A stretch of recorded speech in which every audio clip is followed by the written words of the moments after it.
All right, hello everybody. Welcome into Q Questions today.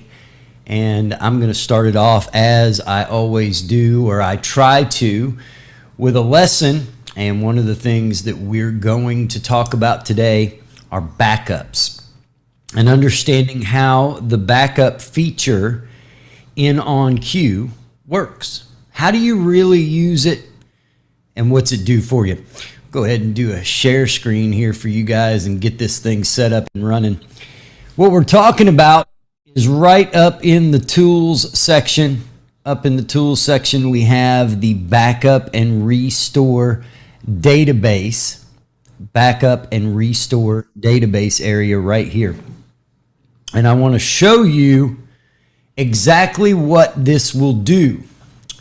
Now, this will hold, I can't tell you how many backups you can put in here, but I've had the screen full of different backups that I've used. So one of the things that I want to look at here is under P6. Notice I have P6 page number 2. It's Plaintiff's Exhibit 6, page 2. And then we have a saved annotation here that I just saved to have. Now it's at this point that I go to Tools, I hit the Backup and Restore area here, and I create a new backup. Now what I like to do is give some kind of a descriptive name to this backup. Now obviously the name that's there for you is 2025-9/17, and it tells you, it kind of gives you the date in the name there. What I like to do is give it something descriptive. So this one's going to be after P6 was saved. Okay, just something that I can create and I know what it is. Save it right there. Now, one of the things that happens throughout a case is you remove files from your database and you add files to your database. In this instance, I'm going to remove a file. Let's say that they tell me, hey, we need to get rid of P6. We're not going to use Plaintiff's Exhibit 6 at all. You can remove it from your database, whatever the case may be. Now, one of my clues is right down here that it has one annotation with it right now. I can see there's an annotation under here. But I'm not really thinking about that. I'm just going to go right-click, delete. And here's where you need to pay attention. If you delete it from database and disk, it's going to delete that file that's associated with P6. It's going to delete that completely from your case database. The file itself is going to be removed from the back end of OnQ in the underscore documents folder. So I don't want to do that. What I want to do is just delete from database because I'd rather have it and not need it than to need it and not have it. And this is where your backups come into play. So on down the line, maybe 2 or 3 days later, they say to me, hey, we're going to go ahead and use that P6. Well, I can go in, I can look at my backup and restore wizard here, and I can say, okay, after P6 was saved is the database I want to open. So I'm going to open that at 12:02 when it was created at 12:02. I'm going to open it right now, and I'm going to restore it, okay? I'm going to restore that backup. So when we do that, notice this backup, this one, after P6 was saved, that's going to be renamed again because it has to be OC_DBase SQLite in there for it to work, okay? And it's going to rename the current database to my previous one. So what we're looking at right now in OnQ is going to be renamed to previous. I'm going to hit restore the selected backup. The backup has been restored. Click close and take a look on P6. Not only did we get P6 back, but we did not get our annotation back. So what we're going to do is we're going to go in here and we're going to click show folder, and notice we've lost that annotation. So when you have annotations, those annotations or treatments will not be saved like that when you do a delete. They're going to be in the database, but when we removed this, when we actually deleted from database, it took those treatments with it. So one of the things I like to do is back my treatments up if I can, move the treatment into the treatment folder, or I can go back and redo it. One of the dangers of that backup and restore database there. Now, we'll talk some other time about optimizing database and database first aid.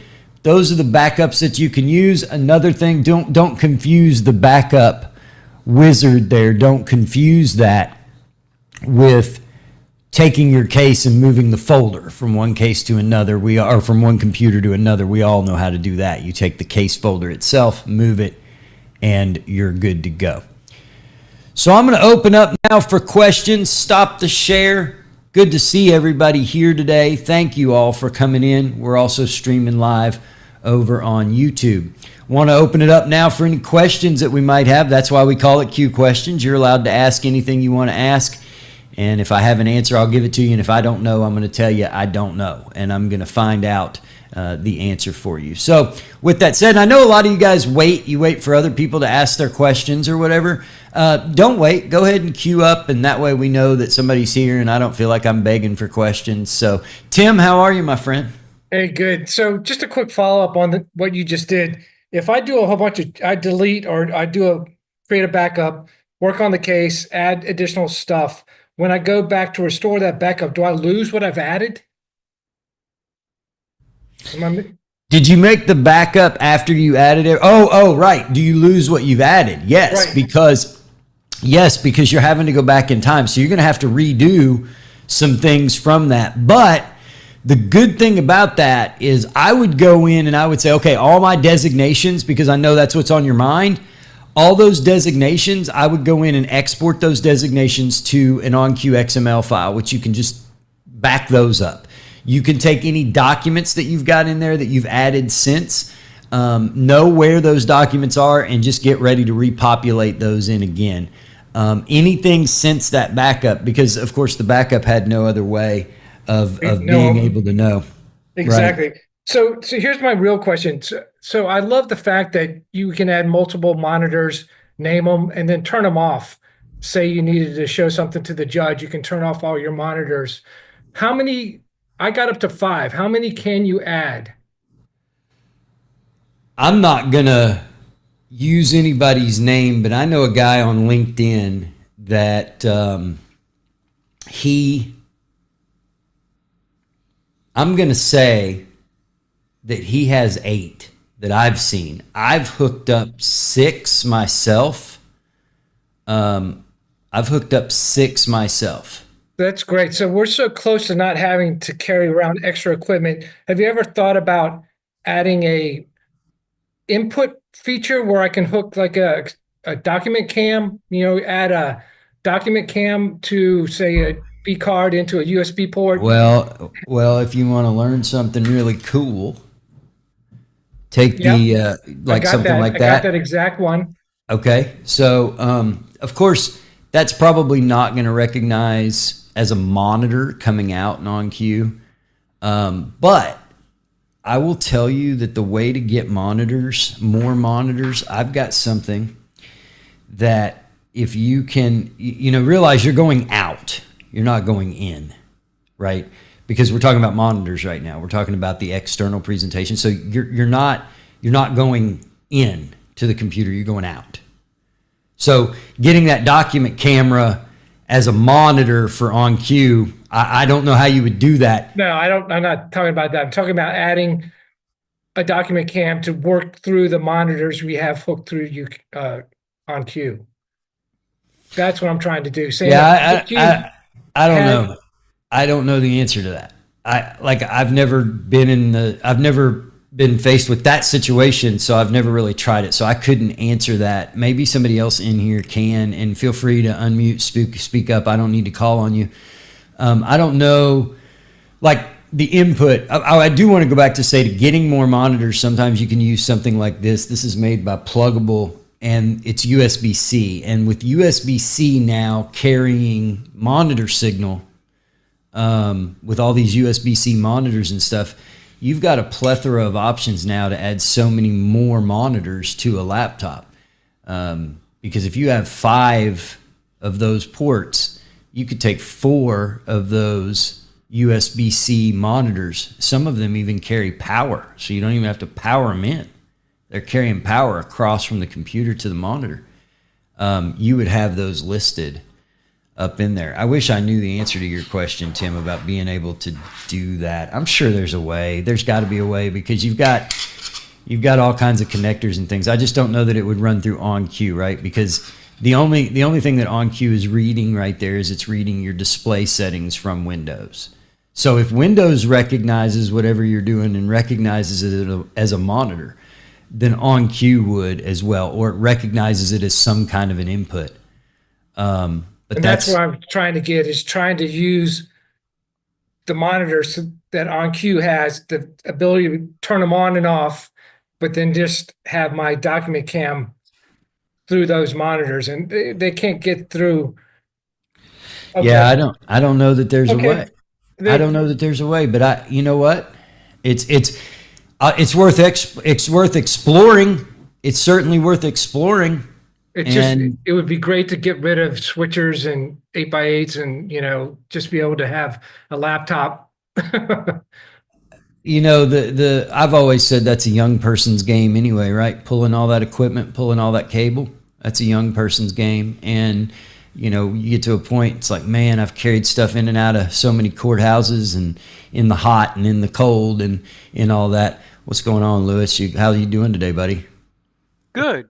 Sorry to interrupt you. No, you're not interrupting at all. You're not interrupting at all. Hey, Max, we got you too, buddy. Howdy. All right, go ahead, Lewis. What's going on? Just a quick question. Let's say I was in OnCue. I set up some designations for deposition video for our side, and then turns out that the plaintiff's counsel, they have designations, and we want to incorporate those into ours. What's sort of the best practice? Is it keep our designation list, create a new one for theirs, and consolidate them, or how does that work? What I would do if it were me, and I do not mind, well, I don't have any video in this database. I'll tell you exactly what you would do. Number one, you run over to the support page and you look at deposition designations, and everything is kind of in that support page for you to look at. But what I would do is I would use the designation wizard. They're going to give you their designations in one of two ways. They're going to give it to you in some kind of a text file, whether that be an email, Word document, whatever.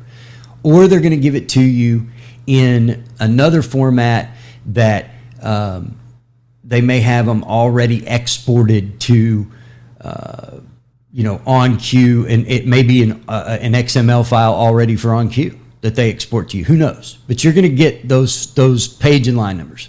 What I would do is I would right-click on your designation list that you already have. I would right-click on it. I would open it, edit it in the designation wizard. You can also open the designation wizard and you can go up to Edit List. Open that designation list that you have.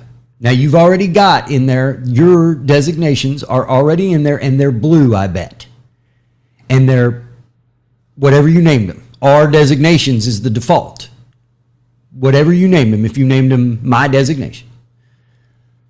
Under your designations, after your designations, at the bottom of where yours are, I would go up to highlighter, and I would choose number 2, which is for their designations.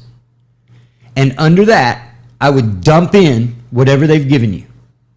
Copy and paste in text, copy and paste into have a spreadsheet, copy, however you get it. Put theirs in. Then, before I did anything else, I would go up and I would sort those designations by page and line number. That way they're in the order in which the deposition came.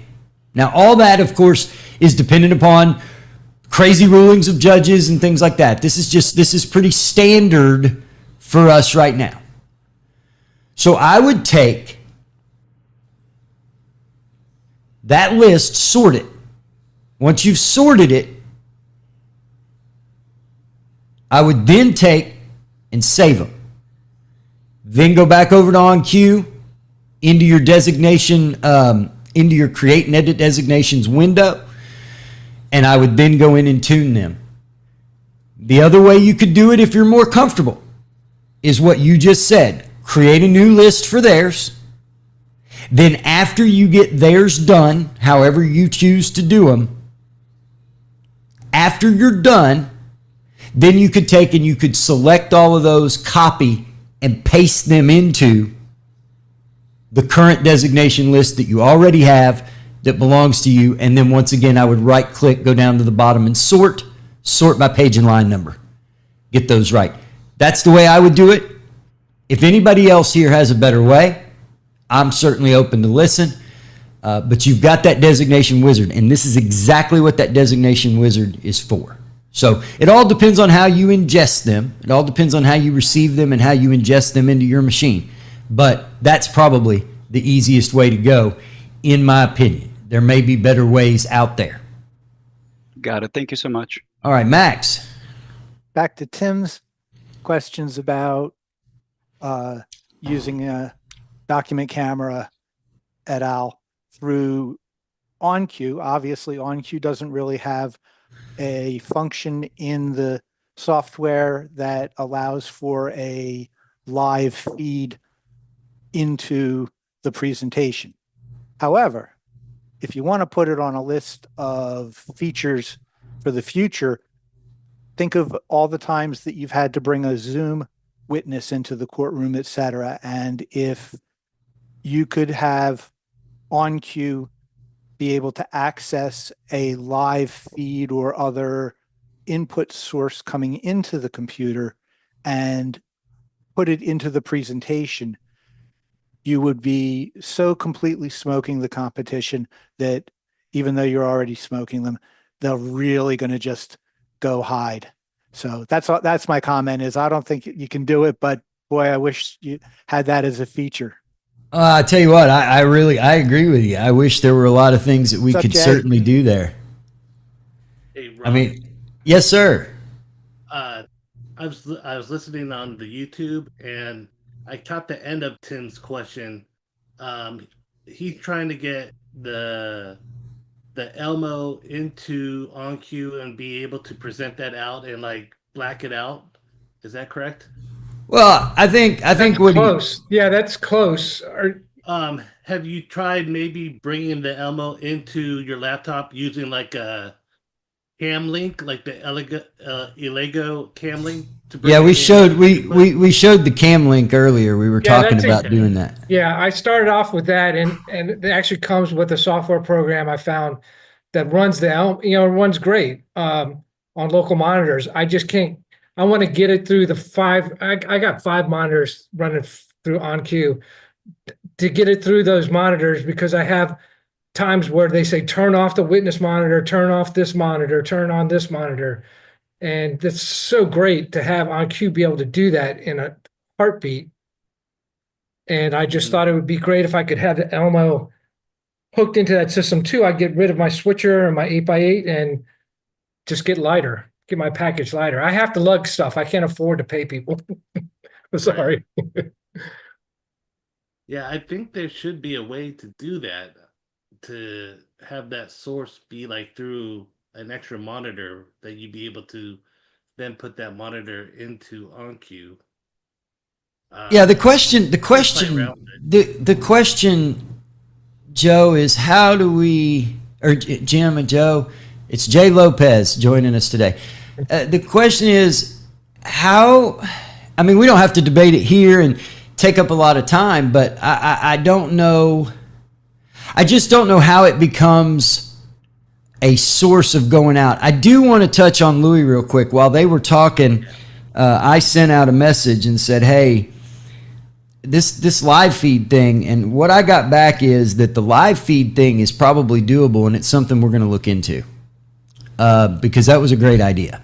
And so these are all great ideas, and these are things that we're here to talk about and debate. I just don't know how we're going to get it. So you got the Elmo, and right now, what is the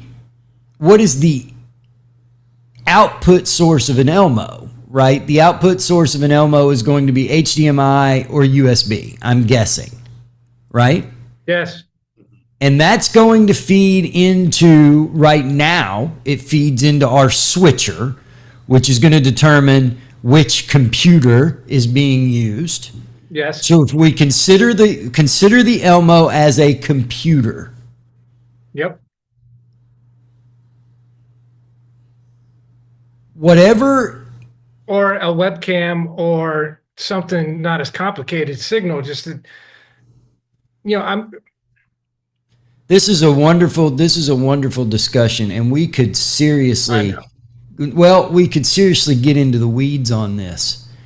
And I'll tell you what I want to do. This is great fodder for next week as well, because these are great ideas. I want to take a week, Tim, and Danny, if you want to jump in here, feel free. I want to take a week and I want to say, let me research this.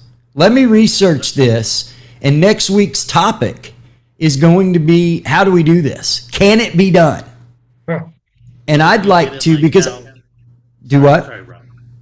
Go I ahead. was gonna say, what if you did it as kind of like when we show natives, where you do half the screen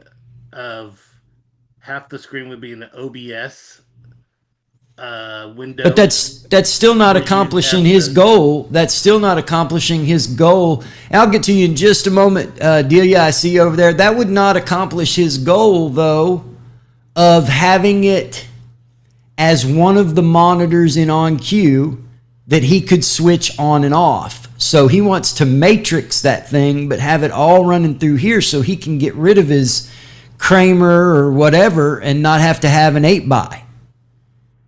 Gotcha. He's trying to lighten his bag is all he's trying to do. And I don't blame him, not nary one bit. No. Exactly. Delia, you've had your hand up. Jump in this thing. And Oh. Danny, I hadn't forgot about you. I was just going to suggest that. I think that's a great idea to kind of circle back for that for next week. We can regroup, and I can also put something on social to crowdsource and see if anybody else in the community has an answer to that. Yeah, I know that, you guys remember Delia from previous shows, and Delia's new and learning this business and learning all about it. And she's out on all the different social media things and all that. So that would be great. I mean, if anybody can get something together and say, okay, we found a way to do this. This is literally, the show is going to do what it was designed to do and become a think tank. And that's what I really, really like. So we've got two things at play. We've got the live feed that, and Lewis, is it Lewis or Louie? I don't want to call you by the wrong name. So he'll there he goes. Lewis. Lewis. Okay. Lewis, your idea is a really good one, and I think it's doable. From what I heard. But right now, what's in play is this Elmo thing. And can the Elmo become plugged in somehow by hook or by crook? Can it become part of an external monitor that could be used in the displays area of OnCue? Danny, how are you, brother? Not too bad. How you making out today? I'm doing well, sir. Better than I deserve. Talk to me. Live conversation. I love it. What I've done before COVID, we'll call it pre-COVID, is I used a screen capture on another laptop and was able to, how the other side is playing, has a document that you don't have, or they're marking something up live during the trial. I had capturing the screens. What I did, I jumped the court screen from the front table and made it an input in the laptop. The issue that I'm visualizing it, but I don't see OnCue as having an input. If you're thinking of video, like a video, it doesn't have an input to give an output. Right. That means that we have to think of a way, maybe put the screen capture side by side on the same Well, for instance, in Zoom, you can, so let's say you go to your cameras, you can choose different inputs, right? But you can't choose multiple inputs, right? And then you can do something called a virtual cam. And the virtual cam is like if you wanted to use content from a second camera. All of us got really familiar with Zoom over the COVID. But Danny's right, because we're trying to figure out the input, right? We're trying to figure out the input. And look, there's enough brain power in this room right now that if we can't figure out a way, we'll create it, right? We can 3D print some things and make a tool. But the problem is going to be with the input. But I'm also thinking about things like Blackmagic's ATEM Mini. How do we put an ATEM Mini into this? How do we take Elgato's Stream Deck or Elgato's, Camlink, and how can we use those things to integrate? Because I'll tell you guys, I've got a GoPro sitting right here. I can integrate this GoPro as almost any kind of camera you want, but I don't have the ability to make it a source. Source is a good word. Make it a source in OnCue. Because no matter what, I'm going to have to make it a monitor some way. Windows is going to have to see that as a monitor.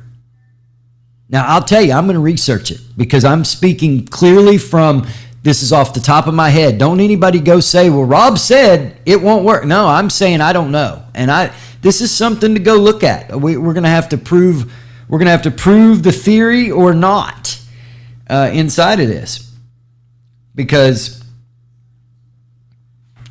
I don't know how we would do it. So, and I don't know that it would be like, I'm not going to go messing with OnCue. I just want it to become a monitor source in OnCue, just like it would become a monitor source in Zoom at that point as a monitor I could share, right?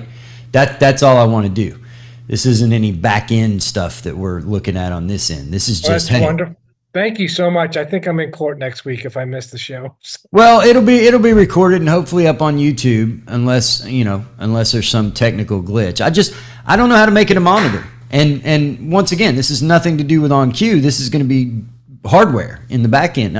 Maybe there's a way to Radio Shack this thing. I like calling it that because you could always get jumpers for jumpers at Radio Shack. Max here, and I'm just, rather than drag this one out too much longer, I think it's pretty straight up that until OnCue has the ability to handle a real-time input rather than adding a content to its database, which I think that's going to probably be the stickiest part of the whole mess. It is going to be, this is a alternate hardware scenario, and there are so many mixers out there that you named half of the ones that everybody uses. So at this point, I'm thinking you're still plugging multiple cables and using a switcher of some kind. So I'll be around next week to hear if anybody comes up with anything great. I'll be working on it myself. Thanks. Yeah, no problem. Thank you, Max. I appreciate that. So, all right. Anybody else have anything they want to talk about today or bring up? That was a good topic, good discussion right there. We don't know we don't know what we can do. That's what we came up with. And that's the best part of being in the situation we're in, is we get to try things and we get to experiment. And that's really, really good. Anybody else have anything they want to add before we close this one out? Well, hey, thank you all for being here. I hope that this was enlightening. Next week, I'm going to play with it. I've got a Wolf Vision Elmo. I've got some cables. I think my Wolf Vision even has a VGA output. So, I'm going to just try some stuff, see what we can come up with, and maybe nothing. But we'll be back next week. Love you guys coming in on Wednesdays. We do it every Wednesday at noon right here on Zoom and over on YouTube. Thank you guys. We'll see you next week.